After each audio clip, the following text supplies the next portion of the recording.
Hoy vamos a continuar con esta serie del Evangelio y quiero iniciar con una ilustración, y es que hubo un hombre muy joven, a la edad de 14 años el Señor lo hizo nacer de nuevo, el Señor le mostró que era un pecador y a los 17 años él ya se encontraba predicando en las calles, anunciando que había perdón de pecados.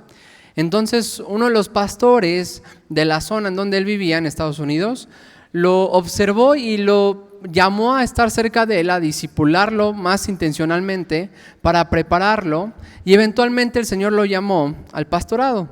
Este hombre era John Harper.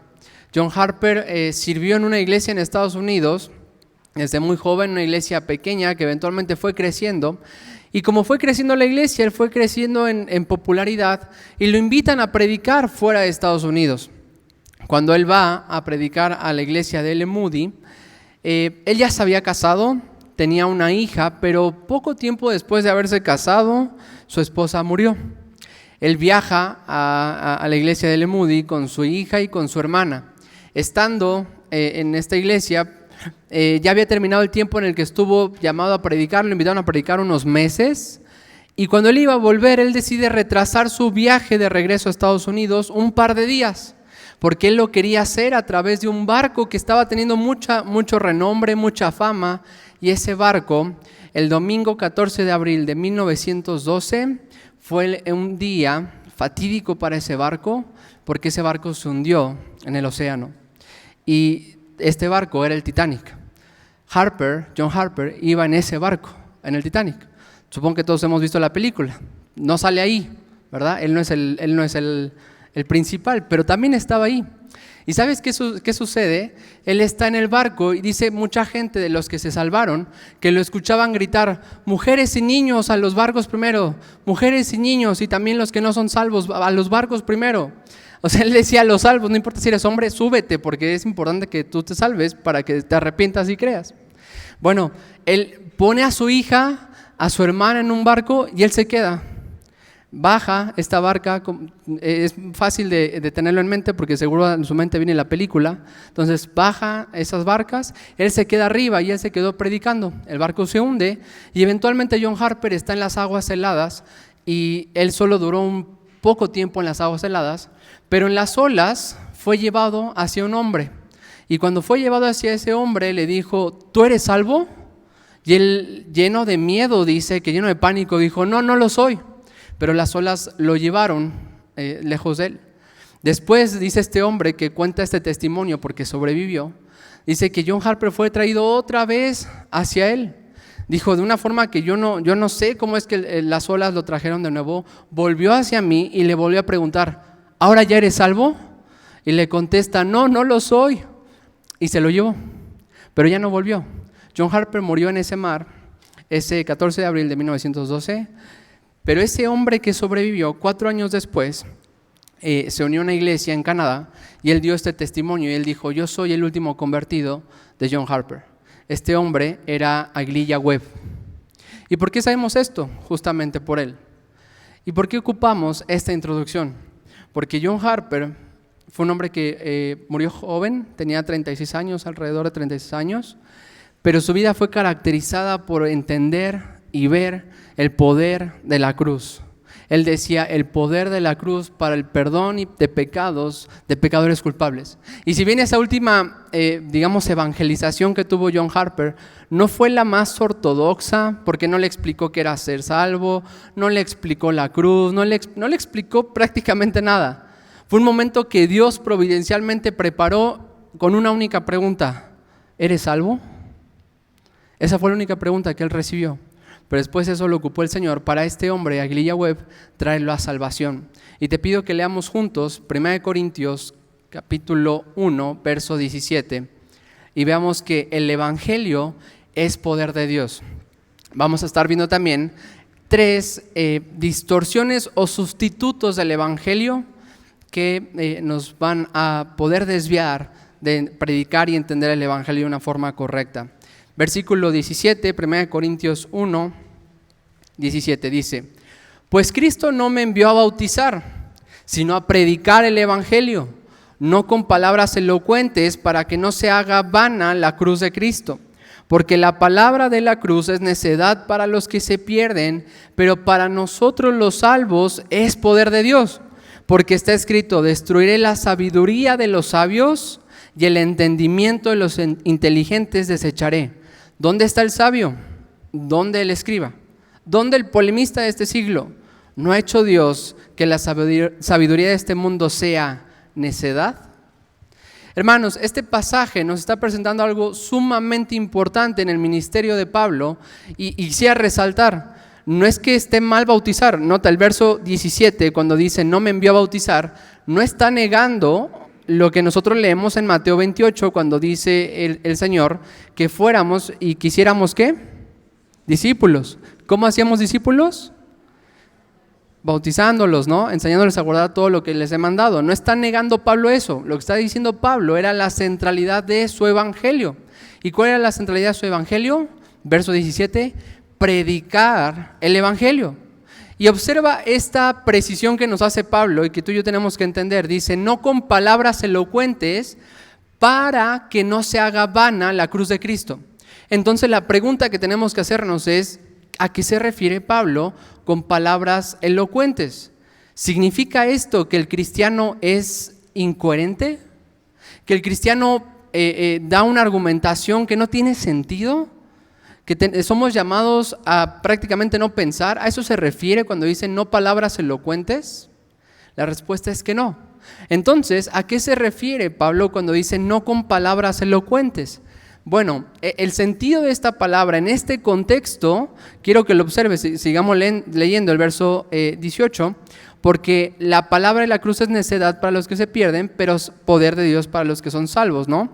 Verso 19, destruiré la sabiduría de los sabios y el entendimiento de los inteligentes desecharé.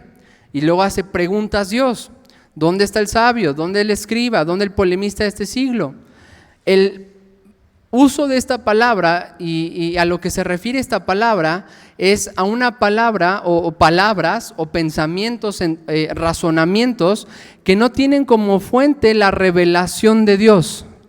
Hermanos, esta palabra no está diciendo Pablo que no se puede articular un mensaje que sea coherente o que se pueda estructurar una argumentación, porque de hecho en el libro de los Romanos vamos a ver cómo Pablo de una forma muy coherente está argumentando que es el Evangelio, y de hecho toda la Escritura es entendible porque tiene coherencia, pero entonces aquí el punto está en la fuente de.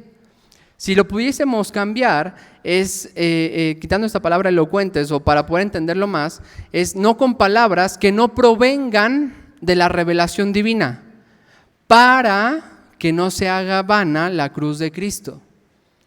Y hermanos, pongan mucha atención aquí, porque todos nosotros muchas veces tal vez hemos caído en esto. Sustituir la revelación divina para explicar la cruz de Cristo hace vana la cruz de Cristo. Cuando nosotros observamos en nuestros propios corazones o predicando a otros mucho tiempo con argumentos filosóficos, científicos, pero sin tocar la Escritura, ¿sabes qué? No le hemos predicado el Evangelio a esa persona. Podríamos haber ganado el debate, pero no predicar el Evangelio. Yo te platico, yo tenía un compañero, digo tenía porque ya dejó de trabajar donde estábamos trabajando en ese momento juntos, que era muy entendido, un intelectual en el sentido de que tenía mucho conocimiento de muchas áreas, y a él le encantaba platicar conmigo porque a él le encantaba debatir. O sea, le encantaba que alguien le contestara lo que él decía, ¿no? O sea, él tenía un placer en el debate, no en lo que se estaba debatiendo, sino en el debate. Y yo me acuerdo que muchas veces de las múltiples pláticas que tuvimos, yo muchas cosas no sabía, o sea, me decía cosas del cristianismo que yo no había escuchado y de hecho yo tuve que estudiar muchas cosas para entender qué me estaba preguntando, ¿no? Y poder responder bíblicamente lo que me estaba preguntando. Pero algo que yo noté en estas múltiples conversaciones es que siempre que llegábamos al punto en el que yo le decía, oye, pero tú, ¿qué opinas de Cristo? ¿Tú eres salvo? ¿Tú qué entiendes del perdón de pecados? Cuando tocábamos a Jesús y directamente en su vida, entonces se terminaba la conversación. Era, bueno, no, ya luego hablamos, es que vamos a hacer esto y el otro, y se terminaba la conversación. ¿Y por qué digo esto?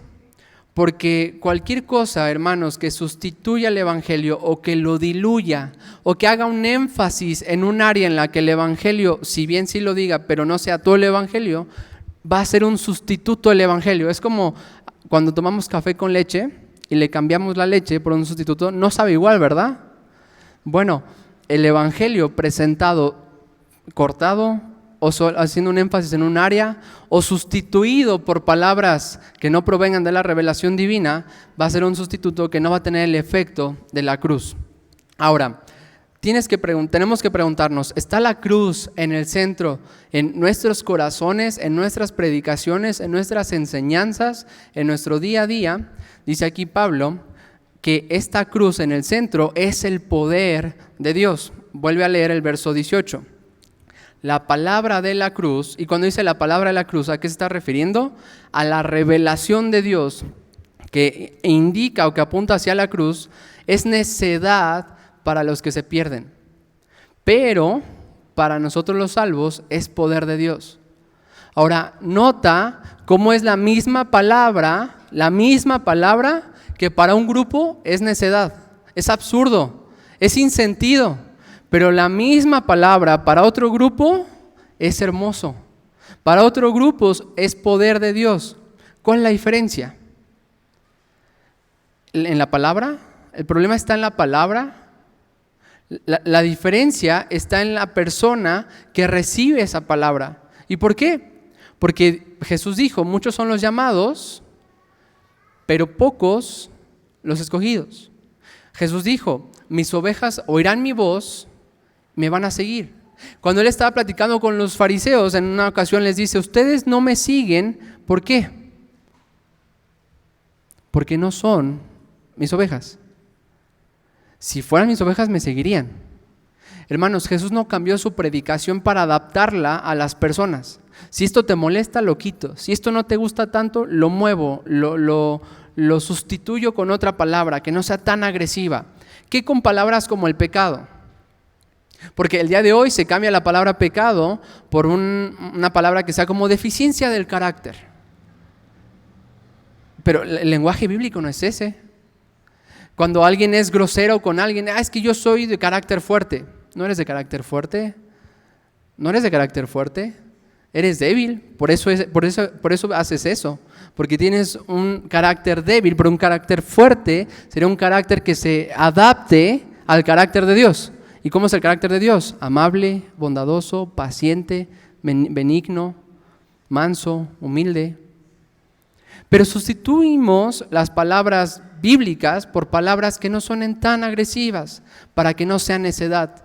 Pero en el día de hoy quiero que podamos juntos ver en la Escritura que tú y yo, para predicar a otros y para predicarnos a nosotros mismos, no necesitamos nada más que no sea la palabra de Dios. No sustituirle, no añadirle, porque la palabra de Dios es completa y perfecta en sí misma.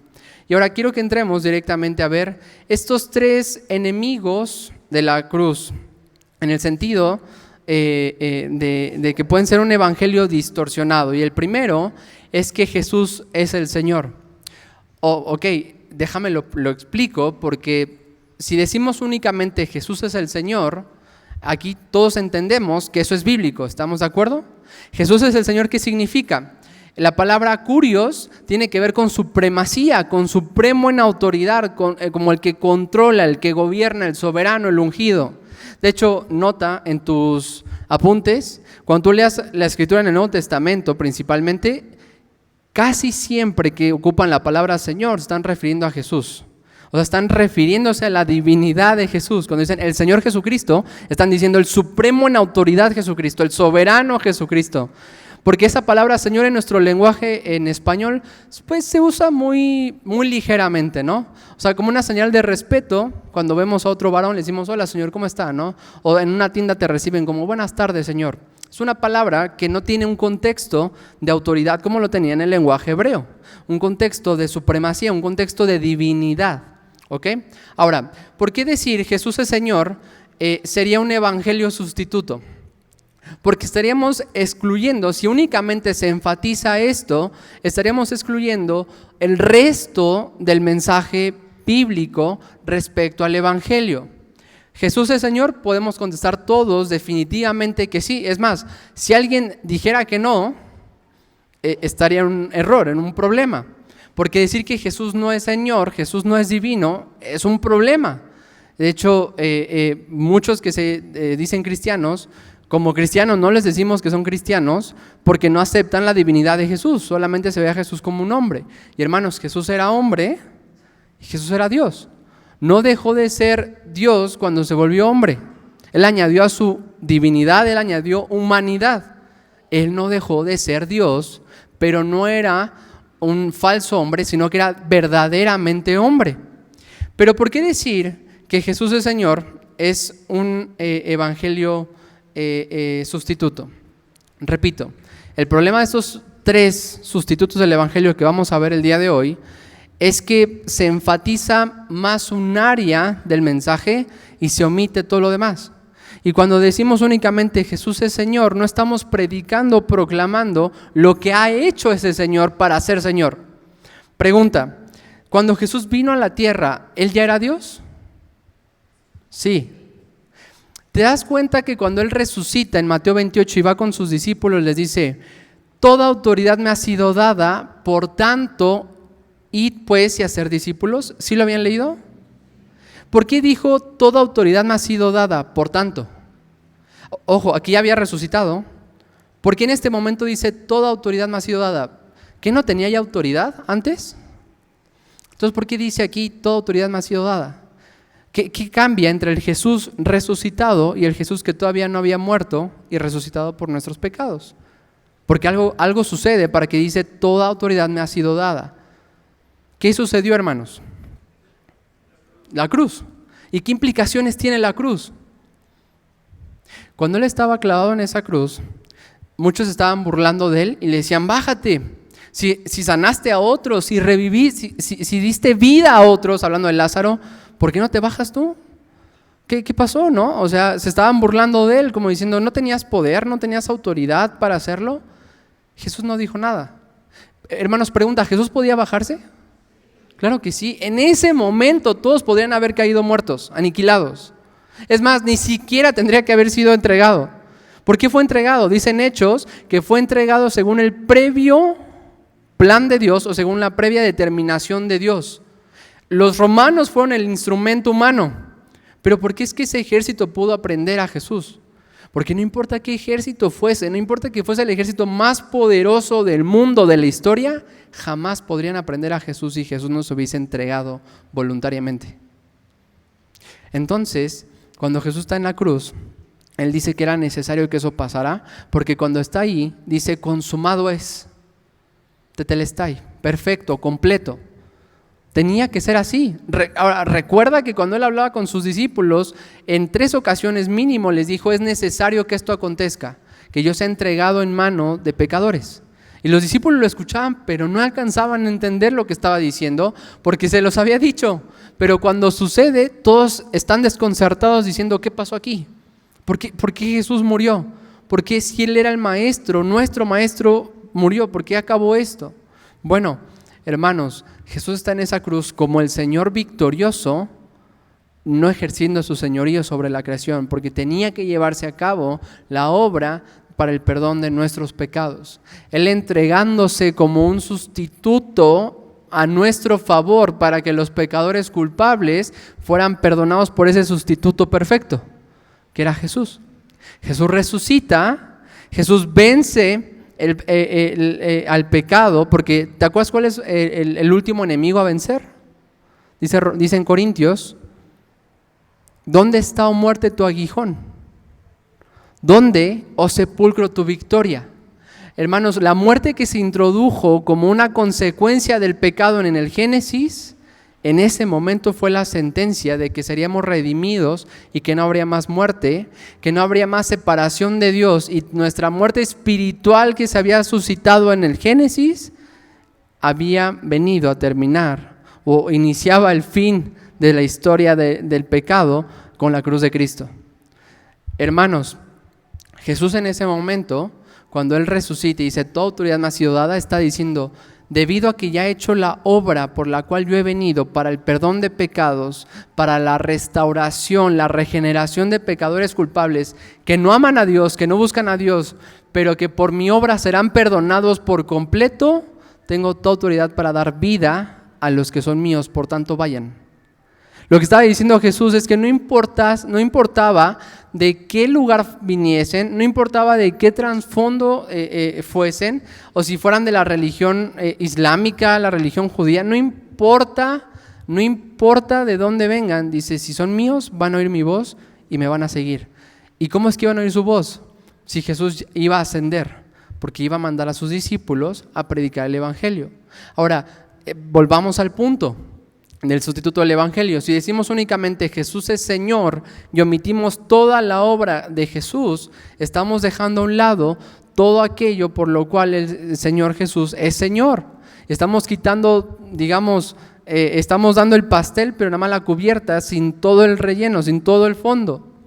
Pero eso nos lleva a otro de los sustitutos del evangelio, y es un esquema, y te lo voy a decir con calma para que lo puedas apuntar porque no traigo en una presentación. Y este esquema ha sido utilizado en muchas ocasiones, pero ocuparlo igual como la forma en la que prediquemos, sustituyendo todo el mensaje del evangelio, nos puede llevar a ciertas desviaciones. El esquema es creación, caída, redención y consumación. Repito, creación, caída, redención y consumación. Ahora, digo aquí algo importante. Repito, no es que estas situaciones que estamos diciendo sean antibíblicas. No, lo que estamos diciendo es que únicamente haciendo un énfasis en esto, podemos dejar de lado entender todo el evangelio. Y ahora, ¿en qué consiste este esquema de creación, caída, redención y consumación? Bueno, es una forma de resumir todo lo que Dios ha hecho, toda la escritura. ¿Cómo inicia el libro de la Biblia? El primer libro de la Biblia. En el principio creó Dios los cielos y la tierra, ¿no? ¿Qué es eso? La creación. Y inicia a describir los días de la creación, cómo el Señor va creando animales, va creando las lumbreras, crea el ser humano, etcétera, etcétera. ¿Qué sucede entre la creación y la caída?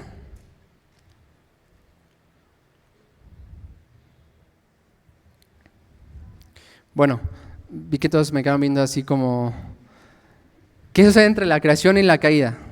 Si bien 1 o 2 capítulos de Génesis, me refiero a qué es lo que había sucedido cuando Dios creó a los hombres. Bueno, les dijo, bueno, esto es la tierra, ¿no? Está para que ustedes la señoreen en mi nombre, para que sojuzguen la tierra, para que tengan autoridad en la tierra. Le da a Adán el llamado de darle nombre a los animales, y Dios tenía una comunión perfecta con su creación. Pero eventualmente, en Génesis capítulo 3, tú y yo podemos observar cómo los dos caen en pecado. Y los dos escuchan la tentación, escuchan la voz del diablo y caen en la tentación y pecan. Y a partir de la caída, todo lo que era antes cambió. Hermanos, nosotros solamente conocemos la humanidad en el concepto de la humanidad caída. No conocemos la humanidad de antes. ¿Y por qué digo la humanidad de antes? Porque Adán y Eva no iban a morir. Pecaron y entonces vino la muerte. Pero vinieron la muerte en 2 áreas importantes, la muerte física y la muerte espiritual. Adán jamás se había ocultado de Dios, y cuando viene Dios después de que pecan, dice que se escondió de él, no quería hablar con él. Entonces, esta situación, todo lo que implica la caída y la eventual condición del hombre, que tú y yo vemos en Génesis capítulo 6, ¿te acuerdas qué sucedió en Génesis capítulo 6? Cuando Dios juzga la tierra, solo salvó un puñado. Y cuando juzga la tierra, dice en Génesis 6, que él sabía que el hombre en su interior desde su juventud, sus pensamientos eran hacia el mal. David dice que en pecado fue concebido, y no se refiere a que a sus padres habían pecado, sino que su condición era pecaminosa desde antes. Romanos capítulo 9 nos dice que Jacob y Esaú, antes de que hiciesen algo bueno o malo, él ya había elegido ¿a quién? A Jacob. Pero el punto crucial aquí, hermanos, es que este concepto de caída involucra toda la realidad del ser humano después de la caída. Y después el tercer punto de este esquema es la redención. La redención que Jesús lleva a cabo en la humanidad a través de su obra, que se vincula con la consumación de los tiempos, en la cual la creación misma, dice Romanos, gime al día de hoy que sea redimida. La creación gime que sea restaurada, porque recuerda, cuando vino la caída, no solamente hubo un cambio en Adán y Eva. ¿Sí recuerdas Génesis? ¿Qué sucedió con la creación? Dice que las plantas empezaron a producir ¿qué? Espinos. Dios le había dado alimento a todos los animales, Dios había provisto todos los frutos, y dice que iba a haber consecuencias también en la creación de la rebeldía de Adán y Eva.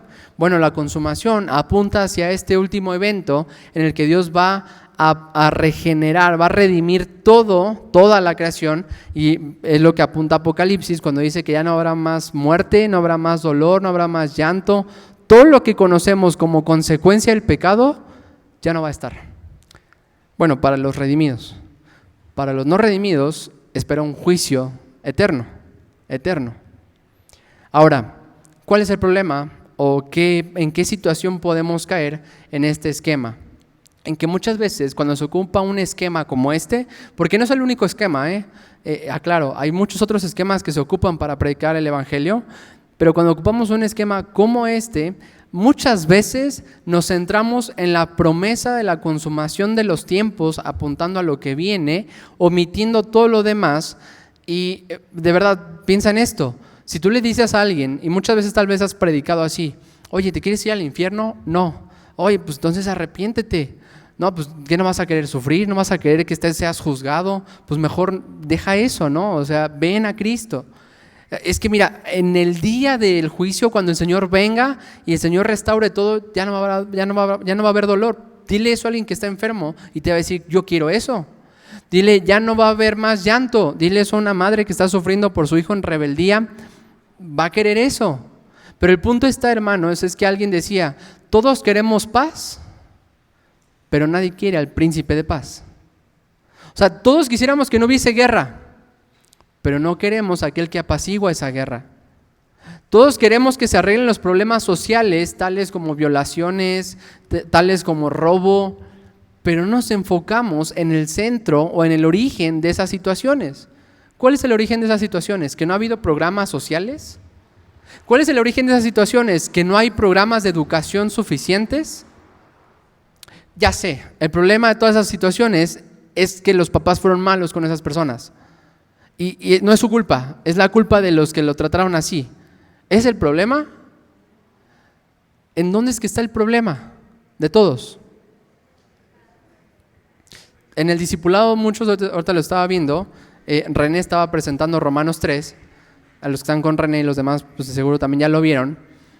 En Romanos 3 nos está citando pasajes del Antiguo Testamento, ¿y qué nos dice? No hay justo ni a un uno, no hay quien haga lo bueno, no hay quien busque a Dios. Todos nos hemos desviado, todos, incluyéndote.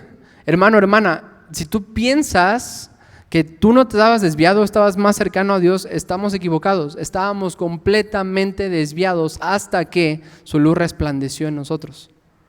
No importa que fueras muy religioso o religiosa, de hecho eso es parte de la evidencia de que estabas completamente apartado de Dios, porque era tu religión, era tu Dios adaptado a tu pensamiento. Hermano, yo me acuerdo que yo oraba antes de conocer al Señor. Yo oraba camino a mi escuela, no me acuerdo si yo lo he platicado aquí, camino a mi escuela, yo oraba, pasaba por una estatua Y yo pasaba ahí y oraba, ¿no? Señor, guarda a mi familia, que le vaya bien. Señor, por favor, esto y demás. Pero nota la incoherencia de mi lenguaje. Yo le decía, Señor, haz esto, esto y lo otro. Y le pedía cosas que podríamos decir son buenas, ¿no? O sea, si pides, oye, que le vaya mal, pues hay pecado en tu corazón, ¿verdad? Y dirías, bueno, era bueno porque pedía que le vaya bien. Pero le decía, eres Señor, pero no mío. Porque tú no puedes legislar en mi vida. Yo no me voy a someter a ti, pero te pido que hagas esto. Es mi mayordomo celestial. Y mucha gente trata a Dios así. Es tu mayordomo celestial. Está para lo que tú quieres, cuando tú quieres y como tú quieres. Pero que no te diga nada, porque tú eres Dios.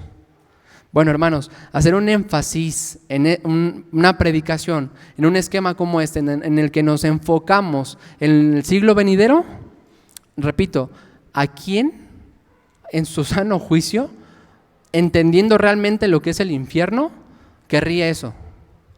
Nadie. Pero ¿sabes qué? Aún explicando el infierno, por ejemplo, si alguien no ha nacido de nuevo, no puede entender lo terrible que es eso. Y se burlan y hacen chistes absurdos, como, ay, sí, la fiesta, quién sabe qué. No tienen idea de lo que están diciendo. De verdad no tienen idea de lo que están diciendo. Pero sabes, incluso como cristianos no entendemos la amplitud de lo que significa enfrentarnos a Dios. ¿Por qué? Porque ese lugar será de castigo eterno. Dios sí va a estar, pero ¿sabes cómo va a estar? Únicamente dando juicio. Santa ira de Dios descargada sobre pecadores culpables que merecen su juicio. No va a haber bondad. No va a haber nada de bondad de Dios. No va a haber nada de misericordia. Hermanos, sí van a recibir de Dios, pero solamente justicia. ¿Y sabes lo terrible? Que no va a ser un día, 2 días, 3 días. Va a ser eterno. Eterno. Entonces, cuando predicamos el Evangelio, tenemos que predicar todo el consejo de Dios. Repito, no está mal que dijéramos algo así como, mira, en el siglo venidero ya no va a haber más llanto, no va a haber más dolor. Pero cuando lo presentamos como si le estuviéramos diciendo a esa persona, hazle un favor a Dios, por favor, cree en Él y te va a sanar. Hazle un favor, cree en Él y tus problemas se van a ir. ¿Sabes quién está en el centro en esa predicación? Esa persona. Porque cuando predicamos con Jesús en el centro, con la cruz en el centro, es, mira, de verdad no digo que no te esté yendo mal en el sentido de que estás sufriendo y demás, pero ¿sabes qué? Esto no se compara para nada con el juicio venidero, para nada. Aún aquí recibes misericordia de Dios. ¿Qué dice Mateo? Él hace salir su sol sobre justos e injustos. Recién nos estamos quejando del sol, ¿verdad? Porque hace mucho calor, pero es bueno. Él hace salir su sol sobre justos e injustos. ¿Por qué respiras? Porque Dios te está permitiendo respirar. Es su aire, no es tuyo. ¿Por qué es que estás vivo recibiendo las bondades de Dios si únicamente lo que merecemos es su juicio? Porque Dios está extendiendo el tiempo de misericordia para que se arrepientan y crean. Ok, ese es el problema con un esquema de este estilo cuando solo hacemos un énfasis en un área. Lo que nos lleva al siguiente sustituto del Evangelio, y es el de transformar la cultura. Pero transformar la cultura no es el Evangelio. Repito, el primer sustituto del Evangelio es decir únicamente Jesús es Señor. El segundo sustituto del Evangelio es ocupar un esquema como el de la creación, caída, redención y consumación, omitiendo, haciendo un énfasis en un área y omitiendo la cruz de Cristo. Y el tercero es transformar la cultura. Y ahora, ¿qué significa esto de transformar la cultura? Bueno, hermanos, este es un movimiento que nos tomaría, la verdad, yo creo que bastante tiempo explicarlo con exhaustividad, pero en resumen o en esencia lo que está apuntando es que muchos indican que el llamado del cristiano es transformar su cultura en el contexto de que nos comportemos y vivamos de una forma en la que el reino venidero se ha implantado en este momento. ¿Tú te has puesto a pensar cómo será la vida de los cristianos cuando el Señor venga? Tú vas a tener miedo, y aquí permíteme hacer un par de inferencias para poder entender esto. Tú vas a tener miedo de salir a la calle con tu cartera. Y digo inferencia porque no estoy diciendo que vamos a tener cartera o que vamos a tener un sistema monetario parecido al que tenemos. No es el tema de la predicación, pero ¿tú te imaginarías que vas a tener miedo saliendo a la calle con tu cartera en la mano? ¿Por qué? Porque ahí está el Señor. en este lugar ya no hay más pecado. ¿Por qué es que existen los robos, contiendas, pleitos? ¿Qué nos dice la Escritura? ¿Por qué? Por la concupiscencia de nuestros corazones. Dice, ¿por qué vienen las guerras? Por sus corazones. Porque ustedes están en pecado, están en delitos y pecados, y por eso hacen contiendas, por eso luchan, por eso pelean. ¿Qué dice Gálatas de las obras de la carne? ¿Cuáles son las obras de la carne? Envidias, celos, contiendas. ¿Por qué es que Caín mató a Abel? Porque no resistió al pecado. El Señor le dijo, el pecado está a la puerta, resistidlo, pero te va a querer señorear. Bueno, hermanos, en ese día, en el reino venidero, ya no va a haber más difamación, no va a haber más adulterios, no va a haber más mentiras, no va a haber más envidia. Todo eso ya va a ser parte de la experiencia pasada de los redimidos. ¿Por qué? Porque ya no va a haber más presencia del pecado. Recuerda, en este momento los cristianos ya no están bajo el poder del pecado, pero sí hay presencia del pecado. Esa es la experiencia que tú tienes cuando luchas con tu carne. Bueno, en el día venidero, en el siglo venidero, ya no va a haber ni poder del pecado, ni presencia del pecado. Por eso es que Pablo decía, miserable de mí, de este cuerpo de muerte. Pero lo que estaba apuntando Pablo, eso lo dice en el contexto de Romanos 7.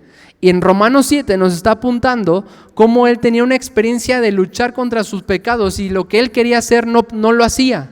Es decir, nuestro cuerpo no está preparado en este momento para disfrutar plenamente de Dios hasta que seamos, ¿qué? Regenerados, o sea, el nuevo cuerpo. ¿Ok? Bueno, entonces en ese nuevo reino no va a haber nada de eso. Y a lo que apunta este tercer punto o este tercer sustituto del Evangelio es hacer visible ese reino aquí. Entonces, haciendo ese reino visible aquí, se hace mucho énfasis en áreas de la moral que vienen a ser, y la forma creo más resumida en la que lo puedo explicar es querer que los demás se comporten como cristianos sin serlo. Y hermanos, permíteme hacer aquí una precisión. Querer que los demás se comporten como cristianos sin serlo, esta es una teología que se ha llevado a cabo una cuestión global, en donde quieren que toda una nación se comporte o deje de hacer ciertas cosas, ¿no? No necesariamente por obediencia a Cristo, sino que se deje de hacer, porque eso es bueno, ¿ok? Pero déjame traerlo a un nivel micro, familiar. ¿Tú has notado tal vez que tú quieres que tu esposo que no es creyente o tu esposa que no es creyente o tus hijos que no son creyentes se comporten como cristianos sin serlo? Y a veces eso es lo que te trae paz a tu corazón. Es que está leyendo la Biblia, es que quiero que lea la Biblia, es que quiero que ore, es que quiero que venga conmigo. Y repito, no es que eso esté mal, o sea, ¿está mal leer la Biblia? Para nada. De hecho, por la Escritura vamos a tener un encuentro con el Dios vivo, porque es su palabra. Pero cuando nos enfocamos únicamente en lo que hacen o dejan de hacer, hablando en un nivel micro, sin predicarles el Evangelio, entonces le estamos diciendo, mira, es como si le estuviéramos diciendo, mira, no importa si eres o no eres, pero compórtate como si fueses. ¿Y sabes qué a dónde va esa persona? Derechito al infierno, con todo y su moralismo, con todo y su, ya no va a bares, ya no va a fiestas, no, mi hijo es bien portadito porque no es grosero, no tanto, o porque no es así, porque sus amigos sí son así, pero mi hijo no es así. Hermanos, no sustituyamos el Evangelio a nivel micro y naturalmente obviamente tampoco a nivel macro. Entonces, ¿cuál es el punto de este tercer sustituto del Evangelio? Bueno, te digo, esta es una discusión teológica que ha tenido ya un tiempo en el que se ha estado conversando sobre las implicaciones, pero mucho se deriva de Génesis 1, una vez más, capítulo 1, versos 26 al 29, cuando Dios les da la llamada encomienda cultural o el mandato cultural. ¿Esto qué significa? Cuando dice que vayan y sojuzguen la tierra, ¿a quién le estaba diciendo esto? A Adán y Eva, que eran una representación de toda la humanidad. Es decir, cuando el hombre usa la creación, lo que Dios ha hecho, lo que Dios ha dado a la humanidad a través de la creación, y lo transforma, lo usa para sojuzgar la tierra, entiendo yo que eso implica el sojuzgar la tierra. Por ejemplo, ¿te has puesto a pensar lo que implica la gracia? Algunos le llaman gracia común. como el hecho de que gente inventó cosas como esta, un celular para poder comunicarnos, como esta, una cámara para poder estar viendo una predicación, una clase. Pregunta, ¿esto lo hicieron cristianos? Bueno, hasta donde yo sé no, ¿verdad? Tal vez hubo cristianos en el desarrollo, pero no es que sea, bueno, es un invento cristiano, sí lo usamos. Es un invento no cristiano, no lo usamos.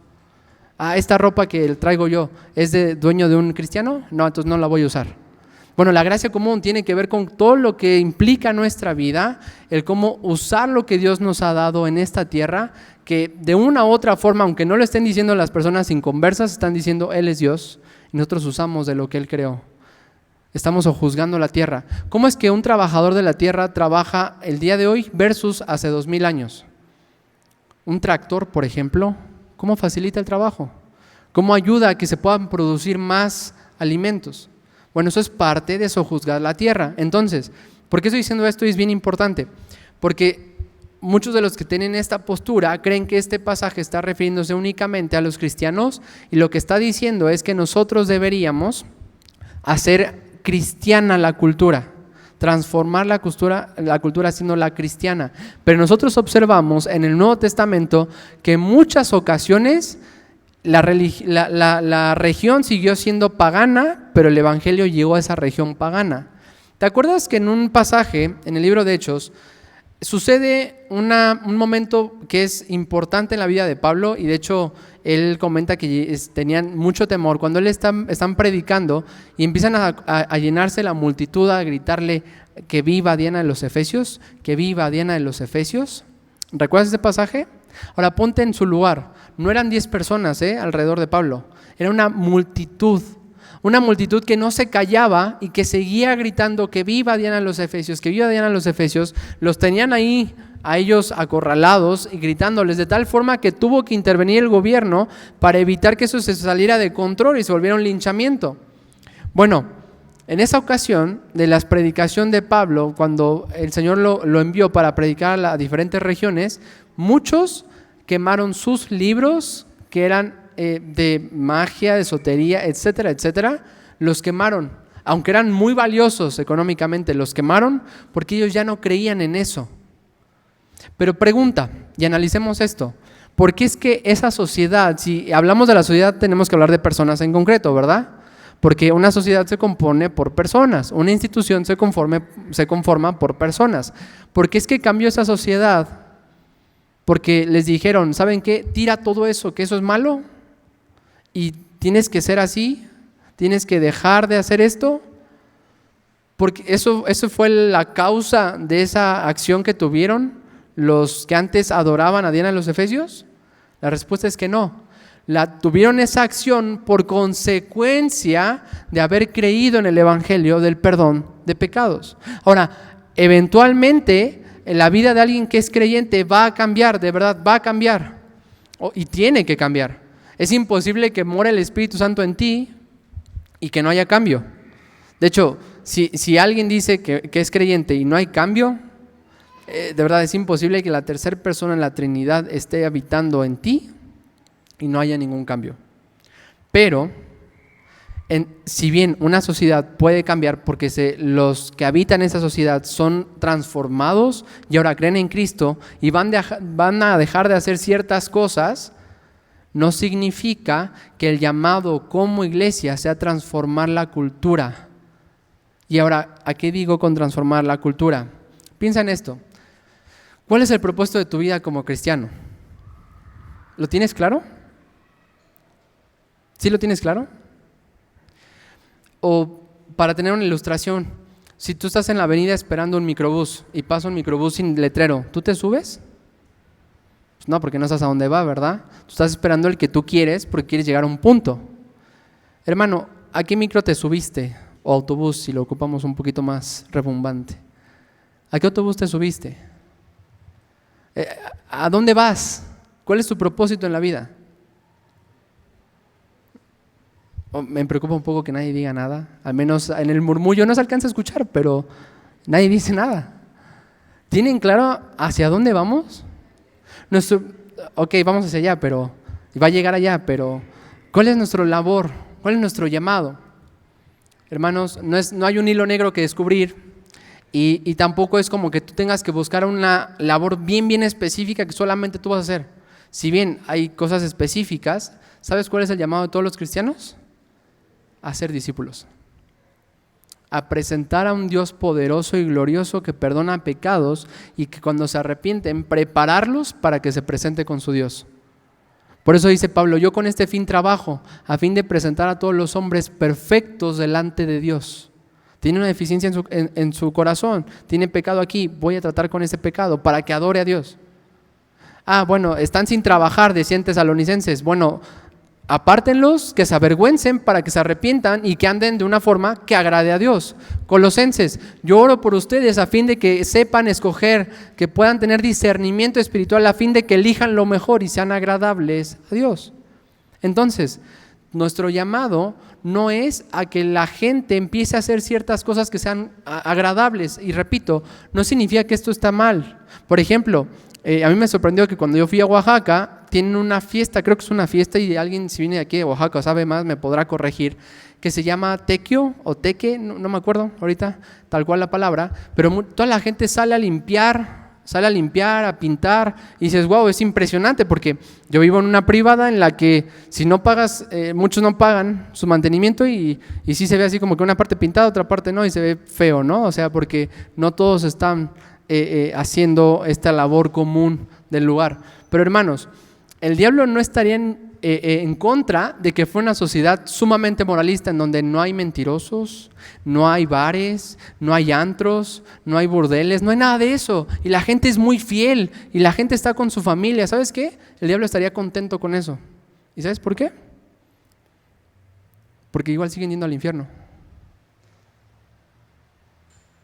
Porque por la ley ningún hombre será justificado. Romanos 3. Ninguno. Así que podemos desear que dejen de haber legisladores perversos que legislan a favor del aborto, por ejemplo. Pero hermanos, si nuestro único objetivo es ese, ¿sabes qué? Ya listo, no se aprobó. Ok. ¿Y luego? O sea, no se aprobó, pero ¿significa que la sociedad ya está regenerada? Si bien es una evidencia, nota, no estoy diciendo que no tengamos ningún tipo de injerencia como ciudadanos cristianos en este país, porque es otro error. Otro error es decir, ¿sabes qué? No tenemos nada que ver con este mundo y nos apartamos y no hacemos nada. Nosotros tenemos la capacidad de votar, por ejemplo, en nuestro sistema democrático. Y hago un comentario aquí. Cuando tú votas, no votes por colores, vota por convicciones. Es que yo siempre he votado por este partido. No, si eres cristiano, eres llamado a pensar, ¿por quién estás votando? Porque va a tener una repercusión en la sociedad. Y eso es importante, ojo, pero no significa que la misión de la iglesia sea volver a la sociedad cristiana en el sentido de que dejen o hagan ciertas cosas. Imagínate una ley que dijera, es obligatorio que todos vayan a la iglesia. Tú ya estarías feliz como iglesia diciendo, qué bueno, iglesias llenas. No. Porque en este mismo lugar hay mucha gente que no es cristiana, pero que viene domingo a domingo. ¿Cuál es nuestro deseo? Que todos los hombres se arrepientan y crean en el evangelio. Porque de verdad, tú puedes estar viendo aquí todos los domingos, venir a todos los estudios, pero si tú sabes que nomás lo haces por algún otro motivo que no sea conocer realmente al Señor en adoración, porque has creído y has nacido de nuevo, nosotros no deberíamos estar en paz en eso. Entonces, transformar la cultura puede tener sus implicaciones, repito, que en una cuestión moral sean agradables, porque si bien nosotros vemos como, pues honestamente en la sociedad ya no hay respeto hacia la gente mayor, cuando la Biblia dice que tengamos respeto de las canas, por ejemplo, todo eso no es agradable, pero aunque lo tuviésemos, seguiría el problema crucial de las personas que necesitan creer en el evangelio. Y el punto que estamos haciendo aquí, repito, es cuando quitamos el evangelio hacemos cierto énfasis. Y mira, esto es como querer que el evangelio sea más atractivo, es como querer que el agua moje más o que el agua moje. Pero hermanos, el agua moja porque es parte de sus características. El evangelio es atractivo porque es el evangelio. No tenemos que adaptarle nada ni que sustituirle nada. Es completo, es perfecto porque es la palabra de Dios. Y quiero que volvamos a leer Corintios. dice que el Evangelio, la palabra de Dios, verso 18, que la palabra de la cruz es necedad para los que se pierden, pero para nosotros los salvos es poder de Dios. Y quiero que leas lo que dice Pablo en Romanos capítulo 1, verso 16, porque vuelve a ocupar este lenguaje para referirse al Evangelio. Romanos capítulo 1, verso 16, pero vamos a ver desde el 15. Así que de mi parte, o por mi parte, ansioso estoy de anunciar el Evangelio también a vosotros que estáis en Roma, porque no me avergüenzo del Evangelio, pues es el poder de Dios para la salvación de todo el que cree, del judío primeramente y también del griego, porque en el Evangelio la justicia de Dios se revela por fe y para fe, como está escrito, mas el justo por la fe vivirá. Hermanos, ¿cómo describe aquí Pablo el Evangelio? Como el poder de Dios. Y dice, no me avergüenzo. Y quiero que tú y yo nos empecemos a hacer un par de preguntas. ¿Tú has notado que en tu predicación del Evangelio hacia otros te has avergonzado? ¿Y has sustituido el Evangelio por un mensaje que sea más aceptado? Porque muy probablemente muchos de los que estamos aquí hemos caído en esa tentación de querer agradar a la persona, de querer tener una buena reputación. Porque qué feo es no tener una buena reputación, ¿verdad? Que te digan, este loquito, y este que dice cosas insensatas. ¿Sabes qué? Eso se lo dijeron a Pablo. ¿Sabes qué? Antes de Pablo, ¿a quién se lo dijeron? A Jesús. Jesús dijo, ustedes me rechazan porque digo la verdad. Ustedes no me aman a mí porque no aman al Padre. Se lo decía a gente que decía que amaba a Dios. ¿Tú has hablado con alguien así? Que dice que ama a Dios y aborrece lo que le estás diciendo. Yo creo que muchos. Bueno, hermanos, no caigamos en la tentación de sustituir su palabra por palabras que no vengan de su revelación. No caigamos en la tentación de hacer un énfasis en algo que sabemos que puede mirarse deseable, sustituyendo la cruz de Cristo. Porque la cruz de Cristo es necedad para los que se pierden, pero es poder de Dios para los que se salvan. Mira, la verdad es que los cristianos siempre pueden hacer pensar al mundo que son buena onda, siempre.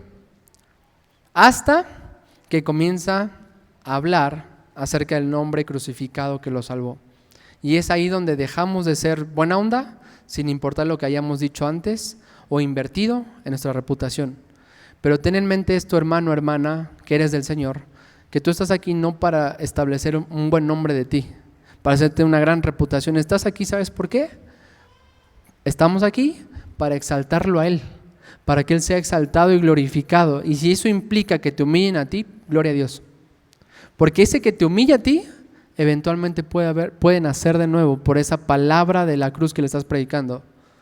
¿Sabes quién escribió estas cartas? Romanos y Corintios que leíamos. Pablo. Y supongo todos aquí saben quién es Pablo, han escuchado un poco quién es Pablo. Y para los que no lo han escuchado, te lo presento. Pablo era un hombre judío, muy bien preparado en la ley, muy bien instruido, que aborrecía a Dios. Y de verdad, esto puede sonar como incoherente. O sea, ¿cómo es posible que me digas que es un hombre muy preparado en la Escritura, en el Antiguo Testamento, que le enseñaba, que él decía que tenía un celo por Dios, pero que lo aborrecía? Porque Pablo obligaba, y de verdad piensa en esto, él lo dice después como algo que le pesaba en su corazón. Dice, yo obligaba a los cristianos a blasfemar. Yo los obligaba a que dijeran que Jesús no es el Señor. Eso estaba en la mente de Pablo. Por eso él dice, yo soy el pecador de los primeros. Él entendía que era un pecador culpable que había sido perdonado por el Señor. Y cuando él va camino a Damasco, y ojo, no sabemos si iba en un camello o en un caballo, no sabemos eso, la Biblia no lo dice. Cuando va camino a Damasco, dice que cae al suelo y dijo, ¿quién eres, Señor? Y le dijo, yo soy a quien tú persigues. Pablo, ¿a quién perseguía? A la iglesia. Y Jesús le dice, ¿por qué me persigues? Está diciendo, cuando tú persigues a mi iglesia, me estás persiguiendo a mí. Cuando tú rechazas a la iglesia, estás rechazándome a mí, porque la iglesia lo que hace es predicar lo que yo les he dicho. Jesús dijo, cuando lo rechazan a ustedes, no lo están rechazando a ustedes, me están rechazando a mí. Y este hombre es llevado a Damasco, Dice que en sus ojos tuvo como escamas que no le permitían ver. Y después Dios le dice a un hombre, a un creyente que vivía en Damasco, le dice, oye, ve a la calle derecha y busca un hombre llamado Saulo de Tarso. Y le dice, oye, Señor, pero ¿no sabes quién es él? De verdad, yo leo ese pasaje y digo, qué incoherente, ¿verdad? Lo que le dice. ¿Cómo le dice al Señor que si no sabe quién es él? Es el Señor, es el omnisciente. ¿Cómo no va a saber quién es él? Bueno, pero él de verdad tenía esta reserva de decir, es que él es un asesino. Él tiene cartas de los judíos para llevarnos allá. Y le dice, ve. No le estaba preguntando, ve. Y va, ora por él. Y después cayeron las escamas. Y este hombre que era el perseguidor se volvió un hombre amoroso, compasivo, clemente, un hombre bondadoso que fue apasionado por Cristo. Y ahora quiero que nadie trae un espejo, muy pocos traen un espejo, pero si eres creyente, toma un espejo y póntelo enfrente y de verdad, eres testimonio de eso. Tal vez tú no eras un perseguidor como Pablo, pero eso que es impresionante con Pablo es impresionante contigo, porque para que tú nacieras de nuevo, el Señor te tuvo que hacer nacer de nuevo, para que pudieras ver que hay perdón de pecados en Cristo Jesús. Hermanos, cuando prediquemos el Evangelio a las demás personas, no omitamos nada de su palabra. Y también, esta última aplicación, cuando te prediques el Evangelio a ti mismo, no omitas nada de su palabra. Porque, ¿qué pasa cuando pecamos? Muchas veces queremos reconstruir el camino a la cruz nosotros. Queremos limpiarnos para poder presentarnos. ¿Y qué dice la Escritura? Si confesamos nuestros pecados, 1 Juan, Él es fiel y justo para perdonarnos y limpiarnos de toda maldad. Si confesamos nuestros pecados. Tú y yo no tenemos que construir el camino al trono de gracia. Al contrario, dice Hebreos, acércate al trono de gracia confiadamente. ¿Por qué nos podemos acercar al trono de gracia confiadamente? Porque Él ya construyó ese camino. Lo que en la mente de los judíos era imposible, porque recuerda cómo era en el Antiguo Testamento acercarse a Dios. En el libro de Levítico había un lugar santo, luego dentro un lugar santísimo, y no cualquiera podía entrar ahí. Tenían que ser de la tribu de Leví, pero no cualquiera de la tribu de Leví. Tenía que ser el sumo sacerdote, y no en cualquier momento como él quisiera. Ese lugar estaba reservado. Para acercarse a la presencia de Dios estaba reservado, había problema, tenían que limpiarse. ¿Sabes qué está diciendo Hebreos? Eso que en la mente de los judíos era el lugar santísimo, tú y yo nos podemos acercar en este momento como si nada. ¿Pero sabes por qué como si nada? Porque Jesús nos ha limpiado y nos ha hecho justos delante de Él. Hermanos, eso es impresionante. No lo alcanzamos a entender, pero es impresionante que tengamos acceso a la presencia del Padre y no seamos consumidos. Es únicamente por su gracia. Así que cuando te prediques a ti mismo el Evangelio, no lo sustituyas, no lo diluyas, no hagas un énfasis en un área, sino predícate a ti mismo el Evangelio una y otra vez y que nuestros corazones sean levantados en adoración a nuestro bendito y glorioso Salvador. Señor, te damos gracias porque tú eres nuestro Dios, porque tú nos has comprado para ti, porque tú nos has perdonado de nuestros pecados, nos has hecho hijos tuyos, ahora tenemos acceso al trono de gracia.